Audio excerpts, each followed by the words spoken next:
Hey, it's Tammy, and welcome to another episode of Where is the Sun? This is where we discuss the energies that you experience as the sun moves through the human design mandala. So, this week, starting today and for the next 6 days, the sun is in the gate number 1, which has to do with contribution and creativity. What happens is it's a very individual type of energy. So when you're in that creative flow, or when you're crafting how or what you're going to contribute, um, it's kind of an alone sort of thing. It's the kind of energy that brings brings forth creative ways to get things done, to manifest, to, like I said, contribute. It has a lot to do with contribution.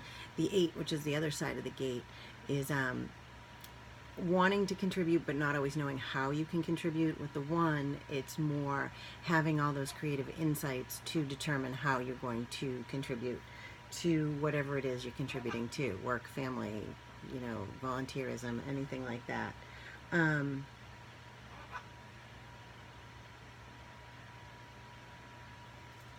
What happens sometimes is that when we go to contribute, or when we make this creative advice, or whatever it is, it could be anything.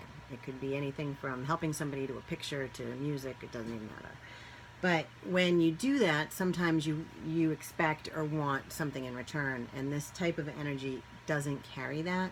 So this is like one of my favorite energies, because I love when people do something nice for somebody and then they like put it on Facebook, like, oh, I just bought the person behind me coffee. Happens a lot. It's awesome. I know somebody who lives in my neighborhood who will often pay for my coffee. I think it's great. I thank them.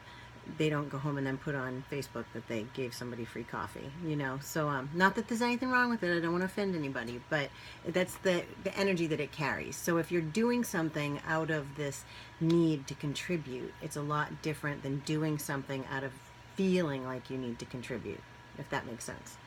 So, like I said, this energy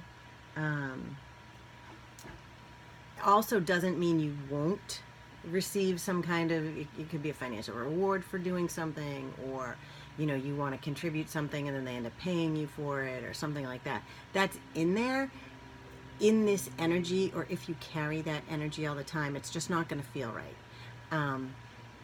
Being rewarded for the contribution that you're trying to make because you want to make a contribution to the greater good often feels awkward to people who carry this energy. So I'm just trying to look and see if I'm missing anything. I don't think I really am. It's kind of like it's not a, I don't want to say it's a boring energy, because it's very exciting and it's very creating and it's awesome. But to me, it feels a little boring because this is how I am. I just contribute things. Something to remember is, when you look for that way to contribute, make sure you're still working within the strategy of your chart. Make sure you're not forcing anything on anybody. Make sure that you are not underestimating yourself and your ability to contribute and what you can bring to whatever the situation is or whatever you're contributing to. So yeah, that's about it. So anyway, if you have questions, concerns, comments, you can comment on YouTube, go to my Facebook page, go to my website, which is still TammyMaryCousins.com. If you don't have a chart, they're free. Get one from whoever you can get one from. It's just an awesome bunch of information that is really life-changing when you really, really learn how to use it. So be well. Talk to you next week.